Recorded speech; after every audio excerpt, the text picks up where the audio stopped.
pensando nessa vantagem que nós temos. Nós iremos encarar o jogo de forma natural, como nós temos feito em outras partidas. E se em algum momento for necessário utilizar dessa vantagem, aí sim o faremos, mas a princípio nem pensamos nessa diferença. Como é que vocês estão encarando esse jogo de domingo na Arena, na briga pelo título? Tem que ganhar de qualquer jeito?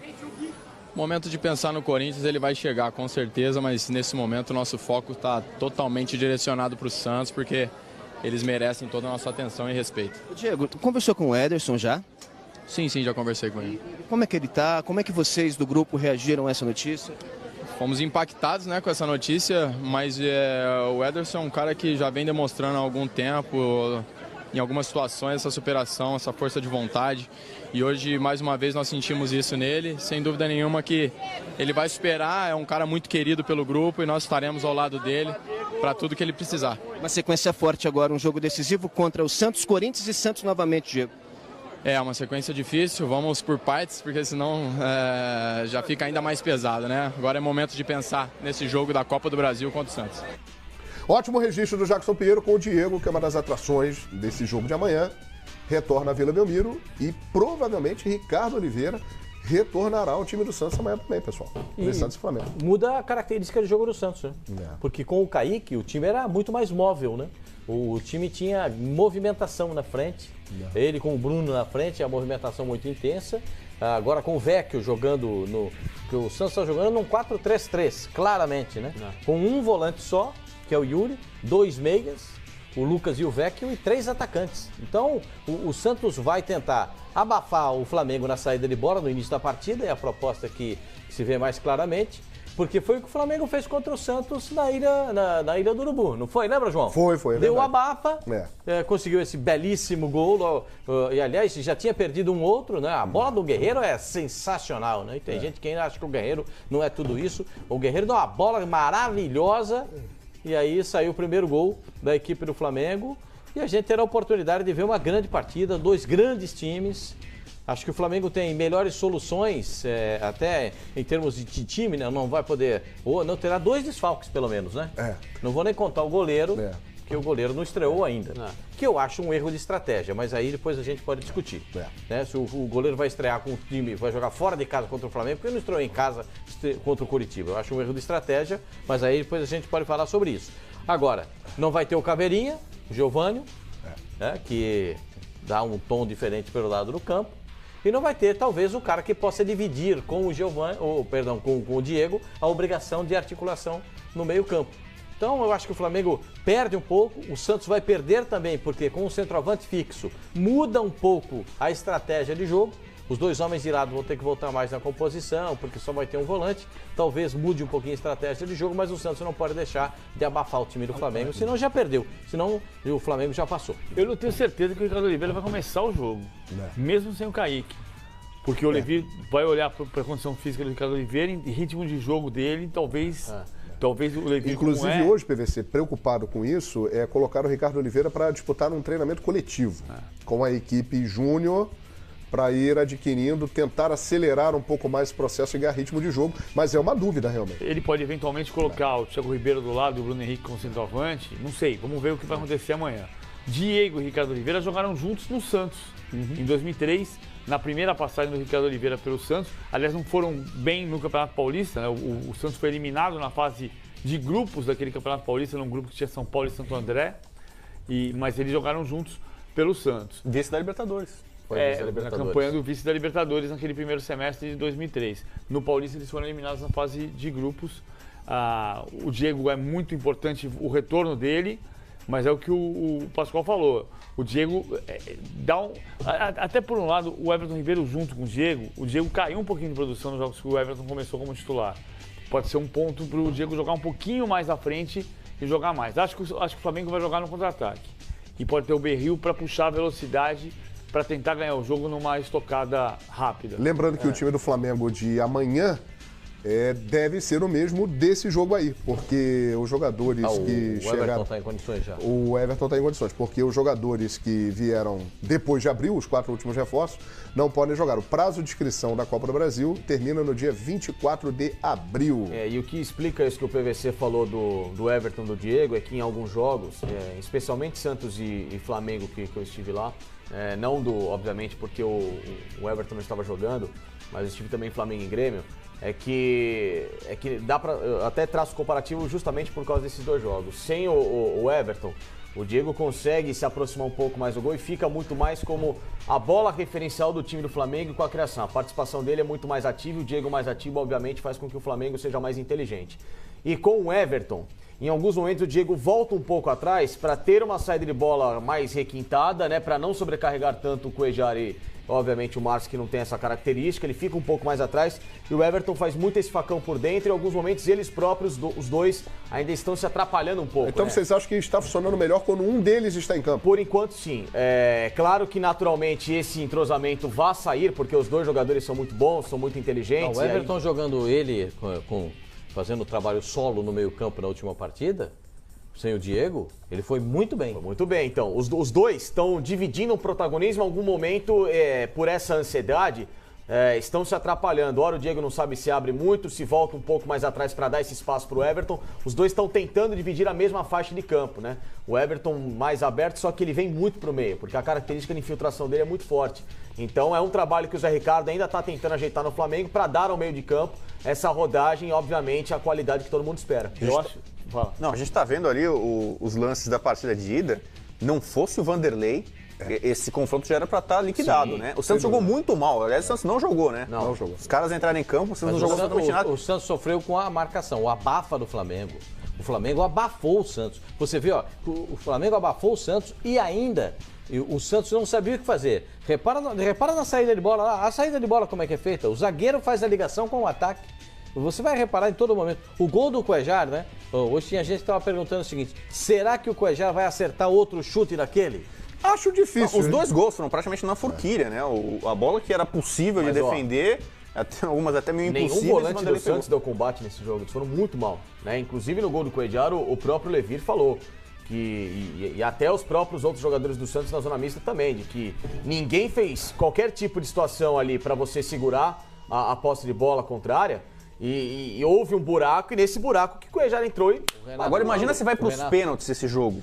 2-0 Santos, pênalti. Você tem o Vanderlei de um lado, que o cara que tá voando, e a falta que vai fazer o Diego Alves, né? Aí que tem treinado com os caras. O pessoal fala, caramba, né? O maior pegador de pênalti. Aliás, do o Diego mundo, Alves é impressionante mesmo, hein? No treinamento ontem, foram 20 cobranças de pênaltis e ele pegou 11. Ele 51% é a média dele. Na Espanha era 50%. Na Espanha era 50-50. 50-50. Não, e pegando de Messi, Cristiano Ronaldo, não é pegando do... Fala, PVC. Qualquer um, não. Eu tenho, assim, uma pressão em cima do Flamengo pela possibilidade de eliminação, né? Tá todo mundo discutindo o Zé Ricardo não pela eliminação ou não eliminação, tá discutindo o Zé Ricardo pelo campeonato. Eu acho injusto, acho que o Zé Ricardo tem que ir até o final do ano, mas isso à parte. O Flamengo, para mim, estou voltando a discutir a história do Diego e do Everton Ribeiro.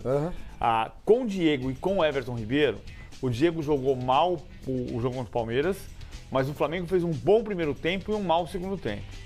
E contra o Curitiba, com o Everton Ribeiro e sem Diego, o Flamengo, na minha opinião, fez um bom primeiro tempo e um péssimo segundo tempo. O primeiro tempo do Flamengo contra o Curitiba não foi ruim, foi bom. Foi bom, fez 1-0, depois atraiu, depois recuou, mas porque queria atrair o Curitiba e não foi ameaçado no primeiro tempo. Ele foi ameaçado depois do gol, que é idêntico, os 2 gols últimos que o Flamengo tomou. O gol do Curitiba saiu com 1 minuto do segundo tempo. E aí o Flamengo desabou. Aí o Flamengo sentiu o gol e desabou. Desabou emocionalmente e desabou tecnicamente. Mas o primeiro tempo dos 2 últimos jogos, os 2 primeiros tempos foram bons. O problema é que o Flamengo não tem tido uniformidade. E isso com o Diego e Everton Ribeiro juntos e com o Diego e com o Everton Ribeiro sozinho. Nas 2 últimas partidas que foram situações diferentes. O Rodrigo Bueno falou para mim hoje o seguinte, até no nosso live no Facebook, aquecendo o Expediente Futebol, no Facebook do Fox Sports Brasil. Você não acha que essa vantagem, que muita gente coloca o seguinte, a vantagem do Flamengo é muito boa, e é mesmo, né? O Flamengo pode perder por 1 gol de diferença, o Santos para se classificar tem que vencer por no mínimo 3 gols de diferença, 2-0 leva o jogo para os pênaltis. Mas você acha que não é tão... Não, a vantagem é boa, inegável, ainda mais porque não tomou gol como o mandante no caso do Flamengo. Só que eu acho que o Flamengo desperdiçou a chance de matar o confronto nesse jogo. Pelo que se transformou a partida, né, a forma como o Santos não atuou simplesmente, até o Levir reconheceu isso depois da partida, falando sobre a atuação, o 2-0 pro Flamengo saiu barato. Saiu barato. E agora, uma outra situação, o Santos jogando na Vila. E o segundo gol saiu no finalzinho. Exatamente. Com o Vanderlei inspirado, inclusive, como atuou nessa partida, eu acho que é possível, sim, a reversão. O Santos vencer por 3 gols de diferença, não acredito. Mas o 2-0 dá para trabalhar em cima disso. Um gol em cada tempo, mais ou menos. Você trabalha dessa forma. E acho que dá para o Santos tentar levar para os pênaltis. Por isso que eu levantei essa bola sobre o Diego Alves. O Santos só não pode se desesperar. O Santos não pode se desesperar, porque às vezes ele começa o jogo desesperado para fazer o gol. Quer fazer o segundo sem ter feito o primeiro. Aí dá aquele confunde pressa com velocidade. Aí começa a confundir as coisas. O passe rápido com afobação. E aí não vira nada. O Santos tem que manter a linha, tem que manter a organização. E o contrário é complicado. O PVC falava da situação do Zé Ricardo. Porque você vai jogar fora de casa com uma vantagem de 2-0. Se você fica retrancado para jogar só no contra-ataque, você chama o adversário. Você dá campo, dá bola para o adversário. E aí o Santos tem bons jogadores, pode eventualmente criar uma bola. O Santos exatamente. O Flamengo, em tese, deveria jogar mais ou menos da mesma forma que jogou em casa. Né, para tentar fazer um gol e praticamente liquidar o confronto. Se ele ficar só no contra-ataque... Mas aí cria um efeito surpresa. Aí o Zé Ricardo vai ouvir que é covarde, que é retranqueiro, que... Tem 2 pontos aí. O Flamengo ele pode utilizar virtualmente o mesmo terreno que é parecido com a Vila Belmiro, que é a ilha. O costume é um campo pequeno, é um campo acanhado, então tem muita pressão próxima, assim como na Vila Belmiro. Então o Flamengo não se sente hoje tão longe da condição, da ambientação ao local. O estádio é acanhado, o tamanho do campo é parecido. Não, exatamente. Eu tô dizendo que assim, o ambiente, né? Mas o ambiente hoje, ele é tão favorecido para o Flamengo como também para o Santos. Não há uma diferença. Por exemplo, joga no Allianz Parque, joga numa Arena Corinthians, é um pouco maior, a dimensão, né? A ilha é um pouco mais acanhada, menorzinha, assim como é a Vila Belmiro. Então, o ambiente pode favorecer o próprio Flamengo de se sentir em casa e quem sabe jogar. O campo é igual, o campo tem as mesmas medidas. Igual. Não, sim, eu não tô dizendo que o tamanho é igual, eu tô falando que o formato do estádio, aquela proporção virtual, quando você entra, você sente a profundidade, né? Então, isso pode ser um ponto favorável ao Flamengo. E tem uma outra questão que aí não é tão favorável assim, que é o seguinte. O fato do Flamengo hoje estar a 12 pontos do Corinthians no Campeonato Brasileiro faz com que o Flamengo hoje priorize mais a Copa do Brasil do que o brasileiro. Não é que ele descarta o brasileiro, pelo contrário. A distância hoje é um pouco maior, são praticamente 5 rodadas de desvantagem. E a proximidade do Flamengo ter a Copa do Brasil como a união do útil ao agradável, o título mais a vaga na Libertadores, é melhor. Tanto é que o Zé poupa no Brasileiro para jogar esse jogo de importância grande na Copa do Brasil.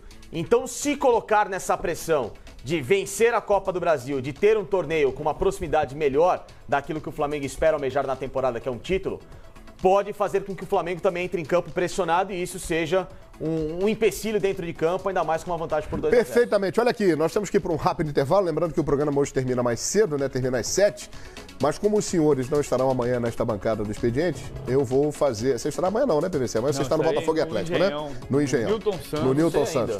Para você... Você ainda não sabe? Ainda não, mas... Ele vai estar amanhã ou Facincani, Chico? Convidado. Estou sempre vamos ainda aguardar, né? Mas de qualquer maneira, caso não estejam, palpite de vocês. Rodrigo Bueno. Eu estarei amanhã no Expediente, mas do estádio Newton Santos. Do estádio Newton Santos. Rodrigo Bueno, quem classifica? Santos ou Flamengo? O Flamengo 3-1. O Flamengo vai classificar, vai perder. O Flamengo perde. Perde 3-1, classifica por causa desse golzinho aí. Aliás, emoção, historicamente o Flamengo tem problemas na Vila Belmiro, né? Ele ganhou nos anos 70 com o Zico, depois foi vencer agora recentemente, aquele 5-4 maravilhoso. Ele teve um gol do Adriano em 2009 também. Gol memorável do Ronaldinho e outro golaço memorável do Neymar. Um dos maiores jogos da história do futebol, né, nos últimos tempos. E teve um jogo que o Flamengo venceu em 2009 no Brasileiro. São 2 vitórias na história. Adriano fez foi o gol. Foi até do Andrade. Do Andrade, Primeira partida do Andrade. Então o Rodrigo acha que o 3-1 Santos o Flamengo se classifica. PVC, quem se classifica, hein? O Flamengo classifica com empate. Empate. Felipe Facincani. Flamengo classifica com vitória do Santos 2-1. 2-1. Oswaldo Pascoal. 1-0 para o Flamengo. 1-0 para o Flamengo é a opinião, portanto, aqui da galera no nosso palpite. Amanhã tem Botafogo e Atlético Mineiro e depois tem Santos e Flamengo para você no Fox Sports. Antes de irmos para o intervalo, vamos falar do Corinthians.